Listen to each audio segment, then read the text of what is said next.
السلام عليكم ورحمة الله وبركاته.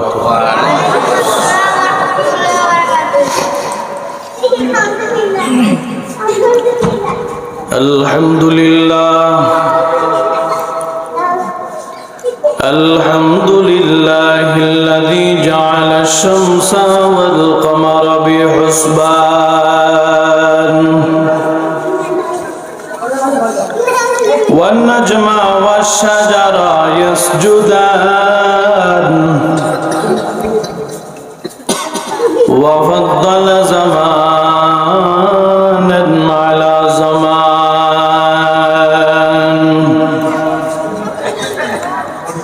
كما فضل مكانا على مكان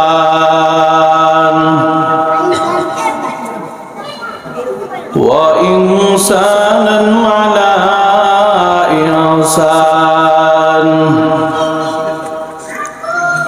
ونشهد أن لا إله إلا الله وحده لا شريك له لا ضد له ولا ند له ولا مثل له ونشهد أن سيدنا وحبيبنا وحبيب ربنا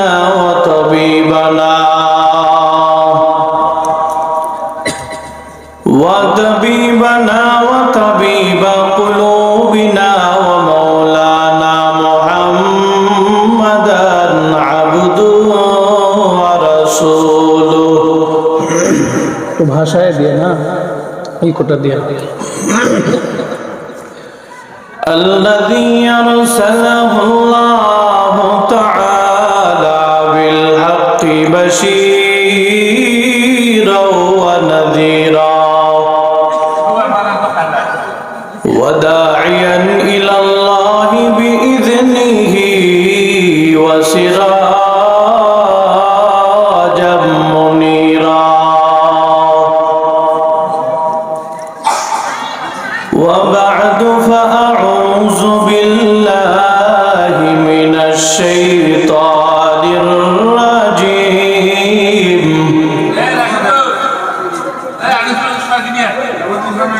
بسم الله الرحمن الرحيم الذي خلق الموت والحياة ليبلوكم أيكم أحسن عملا وهو العزيز الغفور وقال النبي صلى الله عليه وآله وسلم خيركم من تعلم القرآن وعلمه أو كما قال النبي عليه الصلاة والسلام صدق الله مولانا العظيم وصدق رسوله النبي الأمي الكريم ونحن على ذلك لمن الشاهدين والشاكرين والذاكرين والحمد لله رب العالمين اللهم صل على روح محمد في الأرواح وعلى جسد محمد في الأجساد وعلى قبر محمد في القبور وعلى قلب محمد في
سبحانك لا علم لنا إلا ما علمتنا إنك أنت العليم الحكيم رب اشرح لي صدري ويسر لي أمري واحلل عقدة من لساني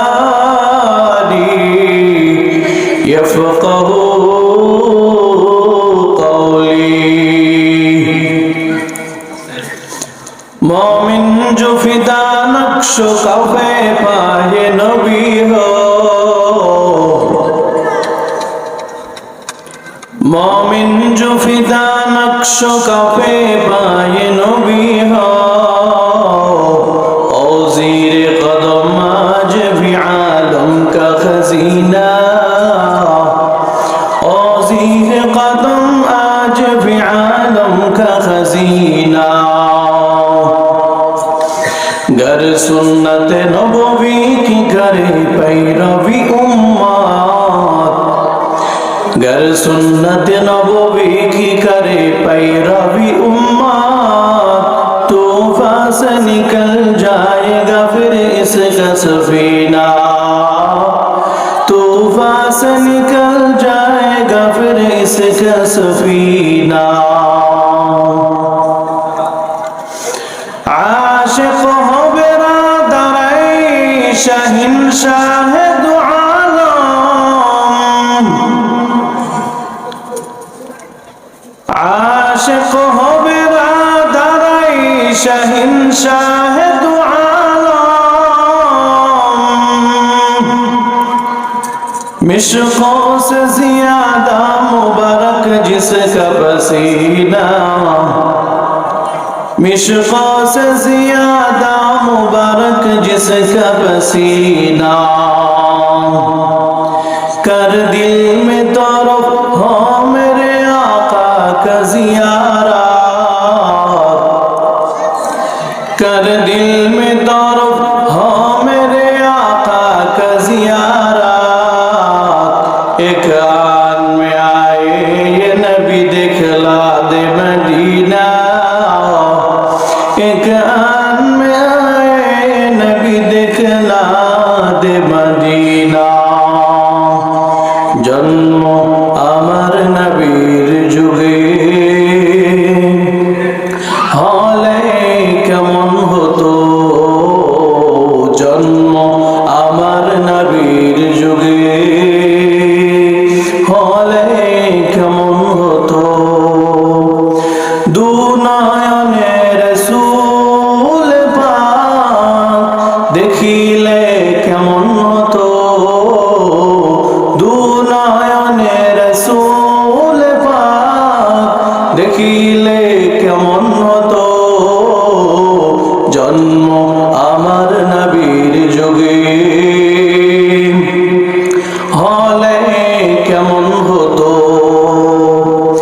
আসতো ভেসে হযরতে বেলালের মধুর আযান যে আযানে এমন প্রেম মুগ্ধ রহমান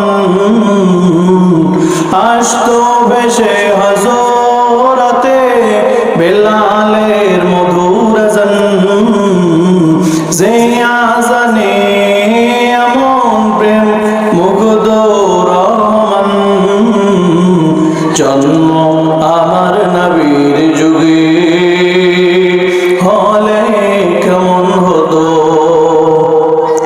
জন্ম আমার নবীর যুগে হলে কেমন হতো দয়াল নবীর পিছে নামাজ পড়লে কেমন হতো জন্ম আমার নবীর যুগে হলে কেমন হতো দিনই কত আলোচনায় থাকতাম আমি অধম সামনে রাসূল পাক হতো পাশে সাহাবাগণ দিনই কত আলো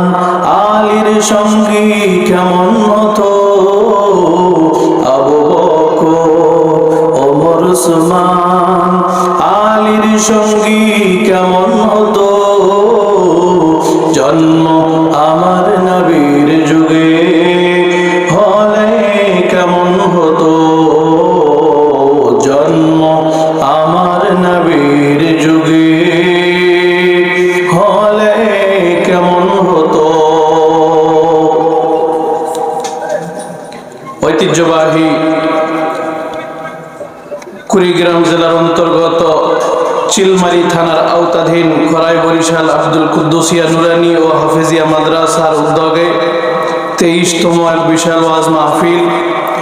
উপস্থিতি সভাপতি, প্রধান অতিথি, বিশেষ অতিথিবৃন্দ, মুআজ্জাজ ও মুকাররম জাতির মাথার মুকুট ওয়ারাসাতুল আম্বিয়া হযরতে উলামায়ে কেরামগণ,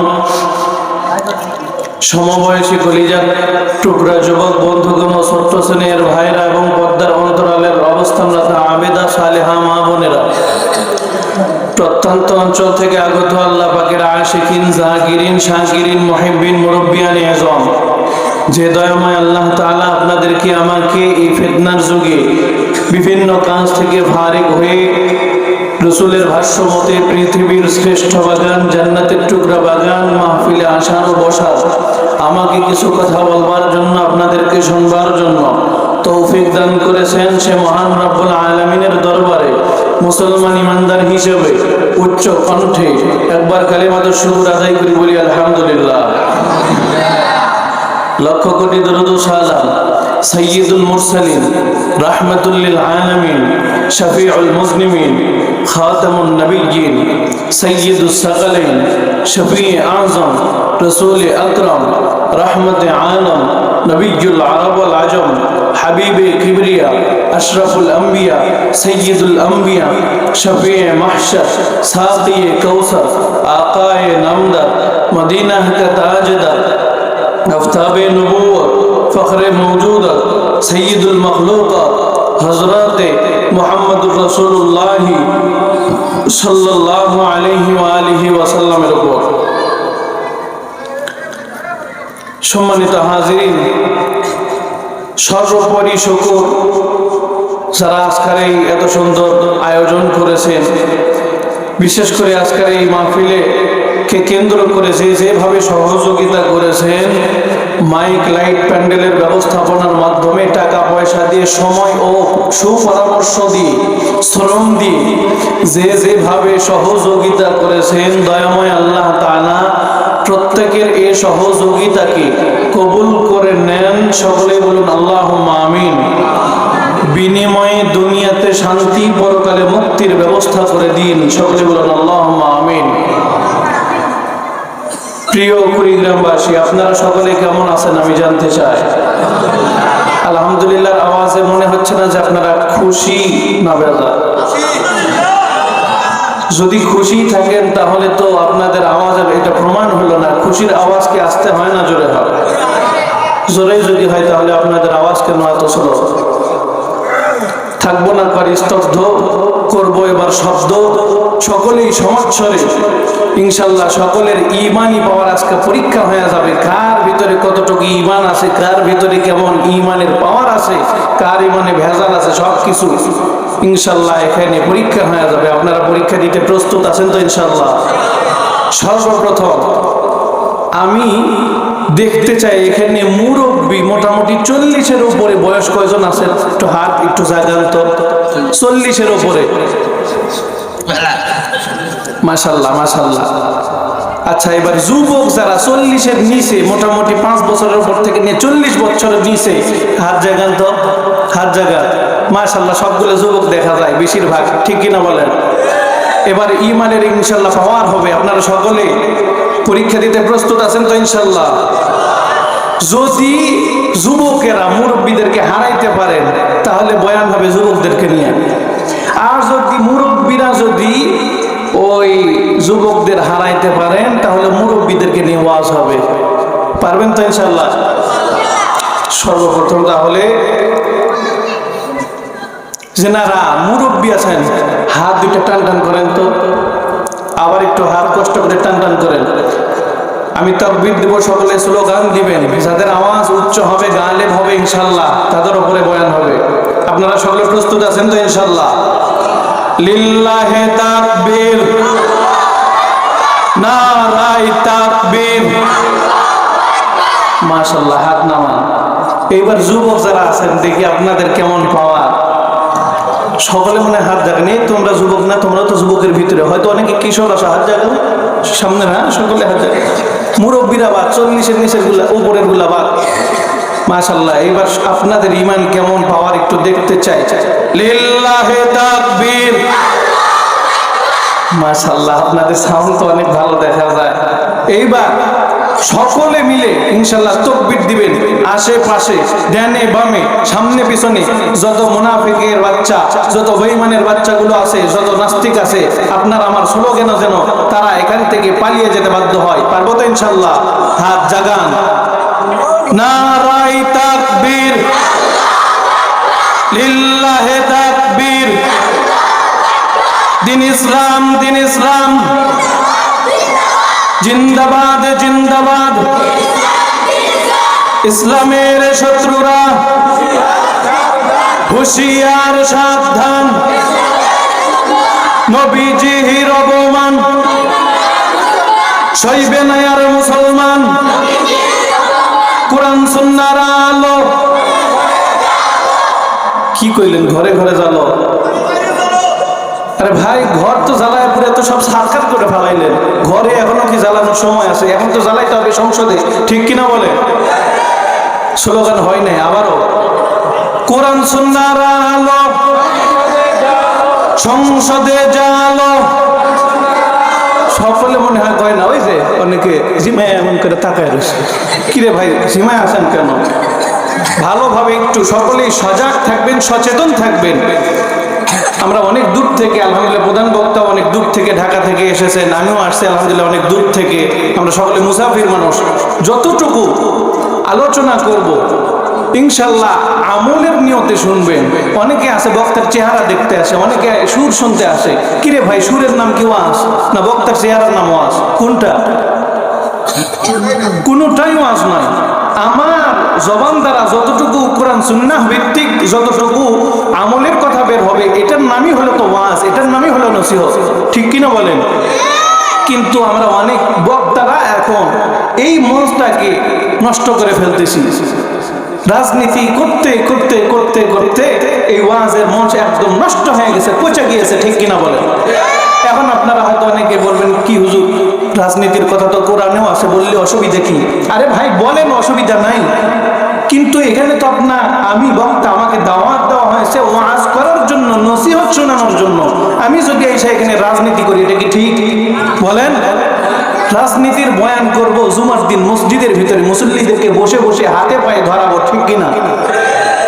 তো এটা তো মাহফিলে বলার জিনিস না। এখানে আমাকে দাওয়াত দেওয়া হয়েছে ওয়াজ করার জন্য, নসিহত শোনানোর জন্য। এখানে না আমি আপনাকে নসিহত করব, আপনারা কিছু উপদেশ নিয়ে বাড়িতে যাবেন, আমল করবেন, ঠিক কিনা বলেন? তো সুতরাং আর এদিকে সেদিকে যাব না। সম্মানিত হাজিরিন, কোরআনে কারিমের 29 নম্বর পারার থেকে 2 নং আয়াতে কারিমা তেলাওয়াত করেছি সূরাতুল মুলকের ভিতর থেকে। ইনশাআল্লাহ আল্লাহ তাআলা যদি তৌফিক দান করেন, সংক্ষিপ্ত পরিসরে কিছু বয়ান করার চেষ্টা করব। ইনশাআল্লাহ আমি নিয়ত করেছি আপনাদের কিছু যেন অন্তত দিয়ে যাইতে পারি। আপনারা যদি নিতে পারেন তো ইনশাআল্লাহ আজকের এই মাহফিলটা সার্থক হয়ে যাবে আল্লাহর দরবারে। সম্মানিত হাজিরিন, আমরা সকলেই সর্বপ্রথম দুনিয়াতে আসার আগে আমরা সকলেই ছিলাম জান্নাতে। বলেন না, কোথায় ছিলাম? জান্নাতের ভিতরে ছিলাম। এরপরে আল্লাহ তাআলা প্রত্যেকটা সন্তানকে, প্রত্যেকটা মানুষকে, প্রত্যেকটা জীবকে বাবা এবং মা উভয়ের মাধ্যম দিয়া এই দুনিয়ার জমিনে পাঠাইছেন, ঠিক কিনা বলেন? তো আমরা দুনিয়াতে এসেছি, আল্লাহ তাআলা বলেন দুনিয়াতে যাবা, এরপরে নিজের ঈমান ঠিক করবা, নেক আমল করবা, এরপরে তুমি বান্দা আবারও সেই জান্নাতের ভিতরে যাবা। তো সুতরাং আমাদের গন্তব্যস্থল ছিল জান্নাতে। আমরা দুনিয়াতে আসছি, দুনিয়া থেকে আমরা ডাইরেক্ট যাব জান্নাতে, ঠিক কিনা বলেন?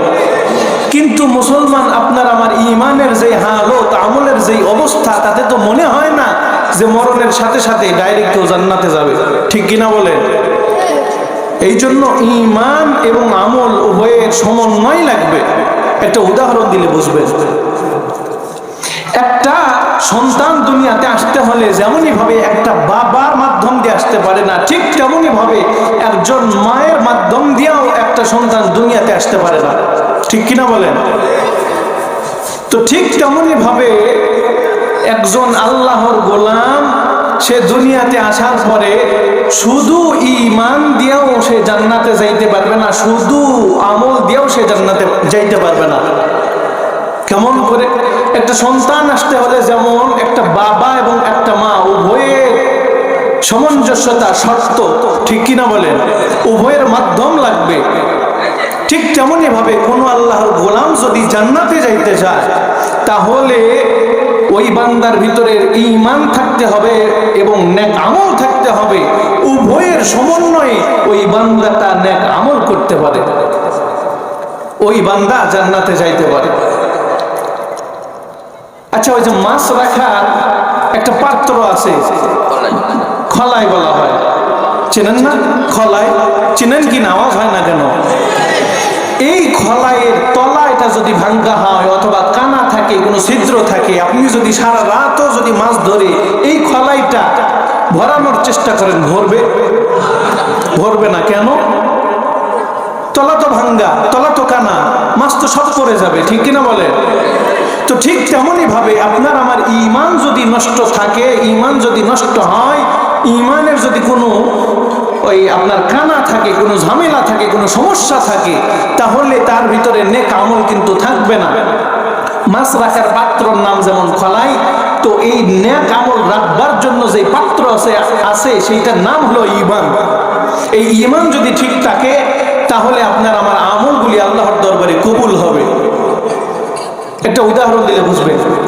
তাকায় দেখেন, বর্তমানে ইহুদি, খ্রিস্টান, বেঈমান, নাস্তিক, মুরতাদ, এরপরে বিভিন্ন মুনাফিক দল আছে, মুনাফিক জমাত আছে। ইনশাআল্লাহ সব কিছু আমি আপনাদের সামনে পরিচয় করিয়ে দিব, সমস্ত দলের চেষ্টা করব ইনশাআল্লাহ। তো যে সমস্ত মুনাফিক দল আছে, তারা চাইতেছে মুসলমানের আমলগুলি নষ্ট না করতে, তারা চাইতেছে মুসলমানের ঈমানগুলিকে নষ্ট করতে। তাকায় দেখ, আপনি আমি আজকে এই মাহফিলে এসেছি, এখানে সওয়াব হইতেছে না গুনাহ হইতেছে? যতক্ষণ বসে থাকবেন ফেরেশতা আপনার কাঁধে বসে বসে নেকের কাজ লিখতে থাকবে, ঠিক কিনা বলেন? তো আপনি এখান থেকে যখন উঠে যাবেন, যদি জিকির ফিকিরের হালতে থাকেন, তাহলে তো অবশ্যই আপনার জন্য নেক লেখা হবে। আর যদি খারাপ কোনো কাজ করেন, তাহলে তো বসে বসে পাপ লিখবে ফেরেশতারা, ঠিক কিনা বলেন? তো ইহুদি খ্রিস্টানরা চাইতেছে মুসলমানের ঈমান নষ্ট করতে। কেন? ঈমান এটা হলো একটা গাছের শিকড়ের মতো। একটা গাছের শিকড় যদি ঠিক থাকে, আর ওই গাছের ঠিক রাখবার জন্য শিকড় যদি পানির মানে মাটির ভিতরে ঠিকভাবে যদি থাকে, তাহলে ওই গাছটা ঠিক থাকবে। ঠিক তেমনই ভাবে কোনো আল্লাহর বান্দার যদি আমল যদি ঠিক হতে হয় বা ঠিক রাখতে চান, তাহলে ওই ঈমানটাকে ঠিক রাখতে হবে, ঠিক কিনা বলেন? ইহুদি খ্রিস্টানরা, আচ্ছা একটা উদাহরণ দিলে বুঝবেন। কোনো একজন দুর্বৃত্ত খারাপ ব্যক্তি যদি আইসা চায় আপনার গাছের সমস্ত ফল, পাতা, ডালপালা সব নষ্ট করবে, এক একটা করে যদি ছিঁড়তে শুরু করে, সমস্ত গাছের ডালপালা, লতা পাতা, ফল ফ্রুট ছিঁড়তে পারবে? বলেন, পারবে না। কেউ না কেউ তো দেখেই ফেলবে, পক্ষান্তরে গিয়ে তাকে বাধা দিবে। আর ওই আল্লাহর বান্দা দুর্বৃত্ত খারাপ ব্যক্তি, সে যদি চায় এই গাছের গোড়া সহ উপড়িয়ে ফেলতে জমিনের ভিতর থেকে, তাহলে বলতে হবে না গাছের সমস্ত পাতা, সমস্ত ফল, সমস্ত ডালপালা নষ্ট করো, বলতে হবে না। গাছের গোড়া সহ যখন অটোমেটিক মাটি থেকে উপড়ায় ফেলবেন, ওই সময় অটোমেটিক সমস্ত গাছ একবারে নষ্ট হয়ে যাবে, মরে যাবে, ঠিক কিনা বলেন? তো ইহুদি খ্রিস্টানরা আপনার আমার ঈমান নষ্ট করতেছে। কারণটা কি? ঈমান যদি নষ্ট হয়ে যায়, আমল নষ্ট করো বলতে হবে না, ঠিক কিনা বলেন? তাকায় দেখেন, আধুনিক এই বিশ্বের ভিতরে প্রত্যেকটা জিনিসে, বাজারে, ঘাটে, পথে, মাঠে, যেখানেই যান, প্রত্যেকটা জিনিসের নিউ নিউ আপডেট আসতেছে, নতুন নতুন ভার্সন আসতেছে। ওল্ড মডেল বা পুরাতন মডেল বলতে কোনো জিনিস নেই। আপনি একটা গাড়ি কিনতে যান, একটা মোটরসাইকেল কিনতে যান, একটা ল্যাপটপ কম্পিউটার কিনতে যান, একটা মোবাইল কিনতে যান, একটা সুন্দর দেখে ইঞ্জিনিয়ারের কাছ থেকে, এবার সামনে থেকে ওঠাউঠি করো কেন? পরিবেশ তো নষ্ট হয়ে যায়, সামনে থেকে কেউ ওঠাউঠি করিও না। তো আপনি যা কিছুই কিনতে যান না কেন, সব জিনিসের দেখবেন নিউ আপডেট। আপনি বাজেট করে রাখছেন 20 লক্ষ টাকা দিয়ে একটা বাড়ি করতে, ইঞ্জিনিয়ারের কাছে গেছেন, ইঞ্জিনিয়ার আপনাকে সুন্দর একটা মডেলের নিত্য নতুন সাইজের একটা ঘর, একটা বাড়ির নকশা তৈরি করে দিছে। টাকায় দেখতেছেন খরচ আপনার 30 লক্ষ, আপনি তো জোগাইছেন 20 লক্ষ টাকা, বাকি 10 লক্ষ টাকা পাবেন কোথায়? একটা মোবাইল কিনতে গেছেন 20,000 টাকা নিয়ে, এখন দেখা যাচ্ছে নতুন একটা ভালো মোবাইল আসছে, 30,000 টাকা, 10,000 টাকা পাবেন কোথায়? আপনি তো চাকরি করেন না, আপনার তো কোনো ব্যবসাও নাই, হয়তো চুরি চামারি করবেন, অথবা বাবা মার পকেট মারবেন, অথবা কোথাও ছিনতাই করবেন। ঠিক কি না বলেন? তো সুতরাং তারা কেন এমন এই আধুনিক যুগে প্রত্যেকটা জিনিসের, প্রত্যেকটা বস্তুর নিউ নতুন নতুন আপডেট ভার্সন তারা করতেছে কেন? বলে দুনিয়ার মানুষ যেন টাকা পয়সার পিছনে পড়ে, অর্থ সম্পদের লোভে, দুনিয়ার মোহে পড়ে তারা যেন এই দুনিয়াটাকে নষ্ট করে, পরকালটাকে, জান্নাতটাকে যেন তারা নষ্ট করে। এই জন্যই তারা মুসলিম এই উম্মাহগুলির ভিতরের ঈমানকে নষ্ট করতেছে, মানুষদেরকে দুনিয়ার পিছনে ফালাইয়া। কথা কন ঠিক কিনা? ও মুসলমান, মানুষ তো দুনিয়ার ভিতরে চাই শান্তি, ঠিক কিনা? মানুষ বাড়ি করে, গাড়ি কিনে, মানুষ অর্থ সম্পদ উপার্জন করে, কেন? শান্তি। অথচ আল্লাহর প্রিয় হাবিব সাল্লাল্লাহু আলাইহি ওয়াসাল্লাম বলেন, শান্তি তো আমি রেখেছি জান্নাতের ভিতরে। আল্লাহ তাআলা বলেন, শান্তি কোথায় রেখেছেন? জান্নাতে। আর জান্নাত এটা হলো পরকালে।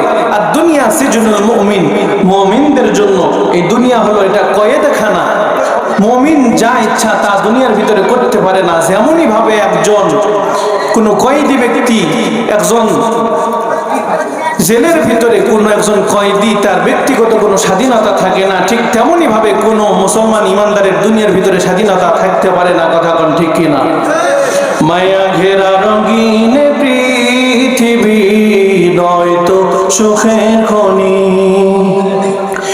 মায়া ঘেরা রঙিন পৃথিবী নয়তো সুখের খনি, জান্নাত চির সুখের ঘর, জান্নাত চির সুখের ঘর, যদি জানতে গো তুমি, মায়া ঘেরা রঙিন পৃথিবী নয়তো সুখের খনি, জান্নাত পাবার সহজ পথ সেই তো শহীদি মরণ, জান্নাত পাবার সহজ পথ সেই তো শহীদি মরণ, শহীদ হলে খুদার রাহে, শহীদ হলে খুদার রাহে, তবে জান্নাত পাবে তুমি, মায়া ঘেরা রঙিন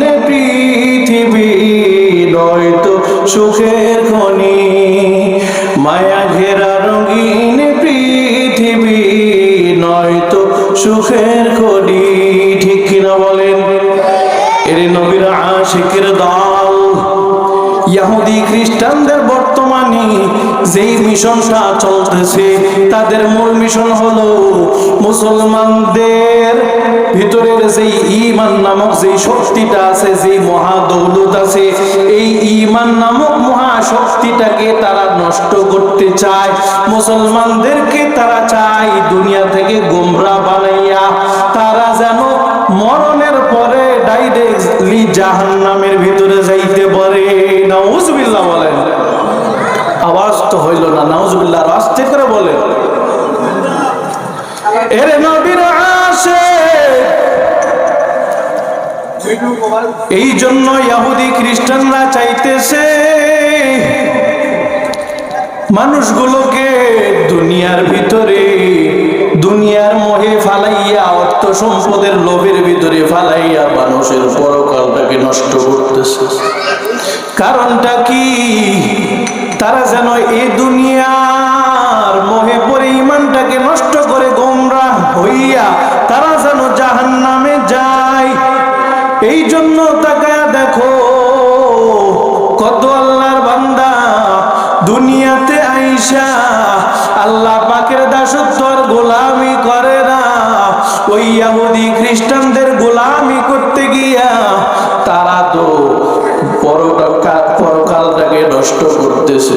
ঠিক কিনা বলেন? কেন? বলে টাকা পয়সা উপার্জন করতে করতে তারা আখিরাতটাকে ভুলে গিয়েছে, তারা দুনিয়াটাকে বেছে নিয়েছে। কথা কন ঠিক কিনা? আল্লাহর বান্দা দুনিয়ার ভিতরে কত টাকা পয়সা ইনকাম করেছে,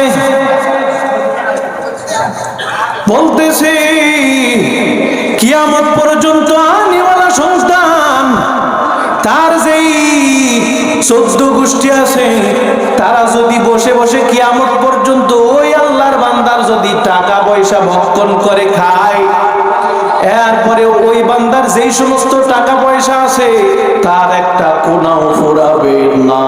ঠিক কিনা বলে?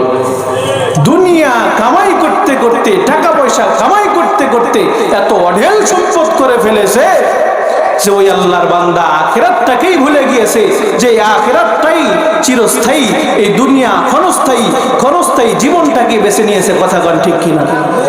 ও আল্লাহর বান্দারা, টাকা পয়সার পাওয়ার আর ক্ষমতার পাওয়ার এইটা শুধু দুনিয়ার ভিতরে চলে, মরণের পরে কোনো টাকা পয়সার পাওয়ার চলে না। ঠিক কিনা বলে? এর নবীরা আসে এই জন্য মরণের পরে শুধু যদি কোনো ধরনের পাওয়ার না চলে, টাকা পয়সার ক্ষমতার, তাহলে তো দুনিয়ার ভিতরে কোনো প্রকারের পাওয়ার দেখানো চলে না, কারণ মরণের কোনো গ্যারান্টি নেই। ও আল্লাহর বান্দা, তাকায় দেখবেন দৈনিক কত গোলাম রৌদ্রের ভিতরে পুড়ে পুড়ে, বৃষ্টির ভিতরে ভিজে ভিজে কত টাকা পয়সা ইনকাম করে। কেন কেন? আল্লাহর বান্দা বলে সন্তানের মুখে হাসি ফোটানোর জন্য, বিবির মন রক্ষা করবার জন্য। ওদিকে মালাকুল মউত ফেরেশতা এসে হাজির। ও বান্দা, এমন সময় যদি তোমার মরণ হইয়া যায়, তাহলে বলো আল্লাহ তাআলা তোমাকে কোন জায়গায় স্থান দান করবে? যুবকেরা মনে মনে ভাবতেছে, চুল দাড়ি গুলি আগে পাকা হোক, এরপরে না হয় আমল করব, নামাজ পড়ব, জিকির করব, তেলাওয়াত করব, নেক আমল করব। কিন্তু চুল দাড়ি সাদা হওয়ার কোনো গ্যারান্টি আছে? কথা বলেন, কোনো গ্যারান্টি নাই। যদি গ্যারান্টি, আপনি যদি বলেন গ্যারান্টি আছে, তাহলে বলবো আপনার আমল করার দরকার নাই। আর যদি বলেন কোনো গ্যারান্টি নাই, মরণের দাড়ি চুল সাদা হবে, এটা তো দূরের কথা, তবে মরণের কোনো গ্যারান্টি নাই। তাকায়া দেখো ও যুবক, দৈনিক খবর পায় অমুক জায়গায় দুই দলের সংঘর্ষ হইয়া যুবকের মরণ, অমুক জায়গায় বাইক অ্যাক্সিডেন্টে যুবকের মরণ, অমুক জায়গায় লঞ্চ, জাহাজ, স্টিমার ডুবি হয়ে যুবকের মরণের খবর পায়। ও বান্দা, টাকা দেখো, যারা মুরব্বী আছে এদের আগেই যুবকেরা দুনিয়া থেকে চলে যায়। ঠিক কিনা বলে? কোটি টাকার মালিক দেখো, অভাব হয় না দূর, গরিব ঘুমায় আরাম করে মনটা বাহাদুর। ফিরাউনের লাশটা দেখো মিশর জাদুঘরে, খাই না মাটি পোকা মাকড় সবাই ঘৃণা করে। উঁচু জমিন থেকে পানি নিচু জমিনে যায়, তেমনি খোদার রহমত আসে নম্রতার হৃদয়। হৃদয় থাকিবে যাহার নম্রতা সদা, রহমত আসিবে সেধা প্রভুর ওয়াদা, রহমত আসিবে সেধা প্রভুর ওয়াদা। ভোগ বিলাসের বাড়ি গাড়ি পরে রবে সব, ভোগ বিলাসের বাড়ি গাড়ি পরে রবে সব। থাকতে সবাই স্মরণ করো আল্লাহ আমার রব, থাকতে সবাই স্মরণ করো আল্লাহ আমার রব। ঠিক কিনা বলেন? এর নবীর আশিকের দল, টাকা দেখো, সাজদাদ আল্লাহ তাআলা তাকে কেমন ধন সম্পদ দান করেছিলেন। কোটি কোটি টাকার মালিক ওই আল্লাহর বান্দা সাজদাদ চিন্তা করলো দুনিয়ার ভিতরে একটা জান্নাত নির্মাণ করবে। চিন্তা অনুযায়ী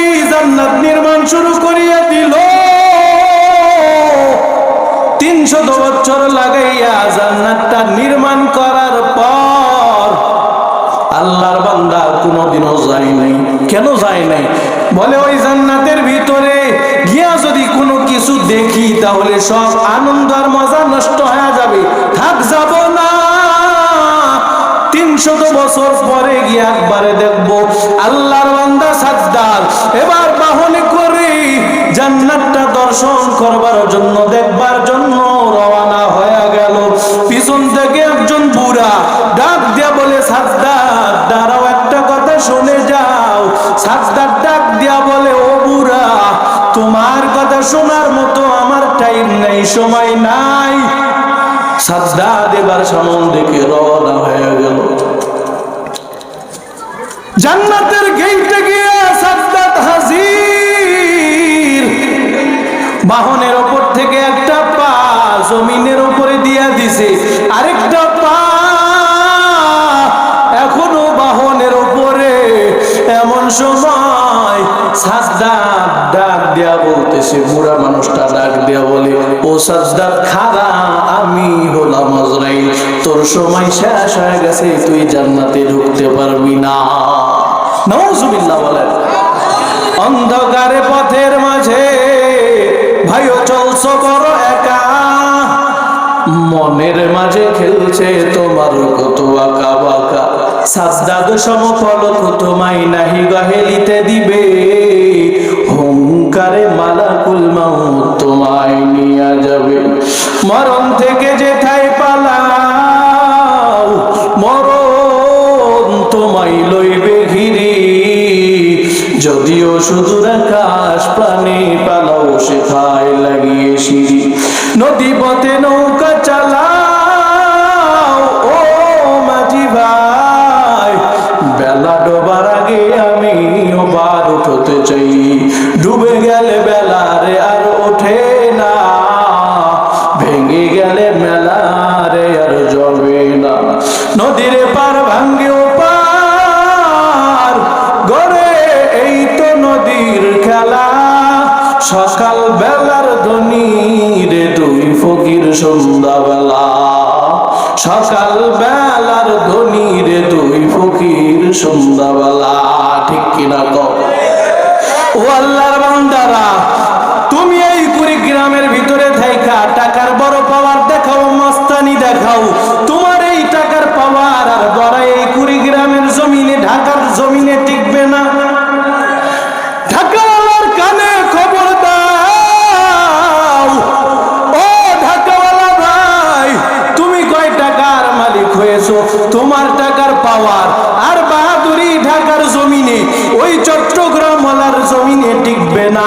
চট্টগ্রামওয়ালার কানে খবর দাও, তোমার কয় টাকা হয়েছে, তোমার টাকার পাওয়ার কত?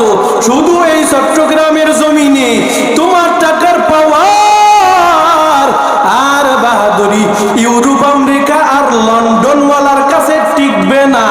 ইউরোপ আমেরিকা আর লন্ডনওয়ালার কানে খবর দাও, তুমি কয় টাকার মালিক হয়েছো?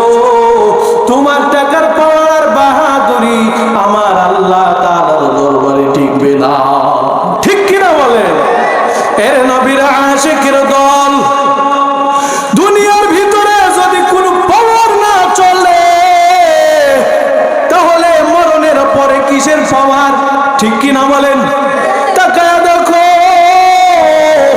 ওই কবরের ভিতরে সামনে পিছনে ডানে বামে ওপর নিচে অন্ধকারের কোনো অভাব নাই। ওই কবরের ভিতরে যদি সাপ বিচ্ছু আইসা যদি গলার ভিতরে পেঁচে ধরে, তাহলে আপনার আমার কি অবস্থা হবে? এই জন্য আল্লাহ তাআলা বলেন, ওই কবরের ভিতরে তোমরা পাথেয় হিসাবে নেক আমল নিয়ে যাও। বলে ওই কবরের ভিতরে টাকা পয়সা আর ক্ষমতা নিয়ে যাইও না, তাহলে কিন্তু মাটি ফিদা একটাও মাটির উপরে পড়বে না। বলে ফেরেশতারা পিটতে পিটতে যেই পিটনটা জমিনের উপরে পড়বে, ওইটা উঠাইয়া পিঠের উপরে দিবে।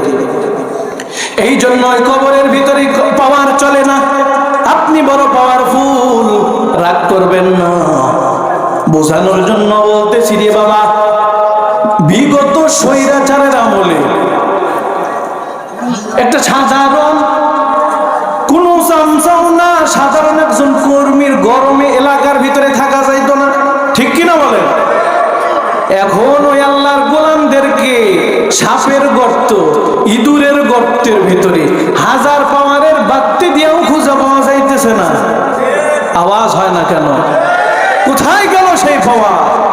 ওই পাওয়ার যদি এই জমিনের ভিতরে না চলে, জমিনের নিচে গিয়ে কিসের পাওয়ার চলবে? কথা কন ঠিক কিনা? কিরে নবীর আশিক, তাকায় দেখো আল্লাহর বান্দি বাদশা হারুনুর রশিদের বিবি জুবাইদার ইন্তেকাল হইয়া গেল। বড় আল্লাহর ওলি কামেল মরণের পরে কোন একজন প্রিয়জনের সাথে সাক্ষাৎ হইয়া গেল। আল্লাহর বান্দিকে ডাক দেয়া বলতেছে, ও জুবাইদা, তুমি তোমার আমল অনুযায়ী কবরের ভিতরে পাওনা পেয়েছো কিনা, স্থান পেয়েছো কিনা? আল্লাহ তাআলা তোমার সঙ্গে ওই কবর জগতের ভিতর কেমন আচরণ করেছেন? এমন সময় জুবাইদা বলতেছে, ও আমার ভাই, আল্লাহ তাআলা আমার সঙ্গে ভালো ব্যবহার করেছেন, ভালো আচরণ করেছেন এই কবর জগতে। বলে কেমন? আল্লাহ তাআলা আমাকে সর্বপ্রথম জিজ্ঞাসা করেছেন, ও জুবাইদা, আমি আল্লাহ তাআলাকে রাজি খুশি করবার জন্য এই কবরের ভিতরে আইসা তুমি এই কবরের ভিতরে যে এসেছো, তুমি কোন আমলটা নিয়ে এসেছো আমি আল্লাহ তাআলাকে রাজি খুশি করবার জন্য? জুবাইদা এবার বলে, ও আল্লাহ, আমি জুবাইদা সকাল এবং সন্ধ্যাবেলা দুই বেলায় কোরআন শিখাইতাম, কারণ আমি রাসূলের হাদিস পড়েছি, খায়রুকুম মান তাআল্লামাল কুরআনা ওয়া আল্লামা। রাহমাতুল লিল আলামিন নবী আমার, তিনি বলেন তোমাদের ভিতরে ওই ব্যক্তি উত্তম যে নিজে কোরআন শিক্ষা করে এবং অপরকে শিক্ষা দেয়। আমি এই জন্য দুই বেলা কোরআন শিখাইতাম। দয়াময় আল্লাহ তাআলা বলেন, ও জুবাইদা, তুমি তো এই আমল নিজের আগ্রহে করো নাই, তুমি তো এই আমলটা করেছো তোমার স্বামী হারুনুর রশিদের অনুমতিতে। হারুনুর রশিদ তোমাকে অনুমতি দিয়েছিল, তুমি তার অনুমতি পাইয়া এমন আমল করেছো, নিজের উদ্দেশ্য করো নাই। এমন সময় বিবি জুবাইদা চুপ হইয়া গেলেন। আল্লাহ তাআলা আবার বললেন, ও জুবাইদা, আমি আল্লাহ তাআলাকে রাজি খুশি করবার জন্য কোন আমল নিয়ে কবরে এসেছো? এমন সময় জুবাইদা বলতেছে, আল্লাহ, নিয়মিত নামাজ পড়েছি, কোরআন তেলাওয়াত করেছি, জিকির করেছি, নফল দান সদকা করেছি। আল্লাহ তাআলা বলেন, এগুলো তো আমি আল্লাহ তাআলার দেওয়া ফরজ বিধান, এগুলো তো তোমাকে করতেই হবে। তবে আমি আল্লাহ তাআলার সন্তুষ্টির জন্য কোন এমন নফল ইবাদত নিয়ে এসেছো যে আমলের বিনিময়ে আমি আল্লাহ তাআলা তোমাকে মাফ করে দিব? বিবি জুবাইদা চুপ হইয়া গেলেন। বড় বড় ভালো ভালো যেই সমস্ত গুণ ছিল, আমল ছিল, সমস্ত গুণের কথা বলে দিলেন। এরপরেও আল্লাহ তাআলার পছন্দ হয় নাই। আল্লাহ তাআলা এমন সময় ডাক দেয়া বলে, ও জুবাইদা, আমি আল্লাহ তাআলা তোরে মাফ করে দিলাম, তুই আমি আল্লাহ তাআলার জান্নাতের ভিতরে দাখিল হইয়া যাও। আউলিয়ারা কার উকবা ইখতিয়ার, জাহেলারা কার দুনিয়া ইখতিয়ার, এক জামানা সোহবতে বা আউলিয়া বেতারা সদ সালে তাআত বিরিয়া। এরে নবীর আশিকের দল, ও আমার কলিজার যুবক, ও পর্দার অন্তরালের আম্মা জানেরা, ভালো করে শুনে নেন। এইবার জুবাইদা বলে, কুদরতের মালিক, কোন আমলের কারণে আপনি আমাকে মাফ করে দিলেন? আল্লাহ তাআলা এমন সময় ডাক দিয়া বলে, ও জুবাইদা, তুই বান্দির একদিনের আমল আমি আল্লাহ তাআলার দরবারে কবুল হয়েছে, তবে আমলটা ছোট, কোনো বড় আমল ছিল না। বলে, কি আমল? বলে, ও জুবাইদা, একদিন আসরের সময় তুমি বসে বসে কাজ করতেছিলে, এমন সময় মুয়াজ্জিন সাহেব ডাক দিয়া দিলেন, আমি আল্লাহ তাআলার নামের ডাক। আসরের নামাজের আযান দিয়া দিলেন, আল্লাহু আকবার, আল্লাহু আকবার, আশহাদু আল্লা ইলাহা ইল্লাল্লাহ। আমি আল্লাহ তাআলার নাম ডাকতেছিলেন। ও বান্দি, তুই এমন সময় আমি আল্লাহ তাআলার নামের ডাকির সম্মান করে তুমি নিজের ওড়নাটা মাথার উপরে দিয়ে ঢেকে দিয়েছিলে, নিজের মাথাটা ঢেকেছিলে। ওই আমলটা আমার কাছে বড় পছন্দ হয়েছে। ওই আমলের কারণে আমি আল্লাহ তাআলা তোরে মাফ করে দিয়ে আমার জান্নাতের মেহমান বানায় দিলাম। हकीकत से जो दुनिया बेखबर है, दुनिया की नुमाइश पर नजर है। नमी गोयम के अज दुनिया जुदा बाश, बाहर खारक बाशी बा खुदा बश। चिस्ते दुनिया अज खुदा गाफिल बुदा, नहीं को बाश हो नकरा हो फर्जिंदुजा। ভাইয়ারা আমার,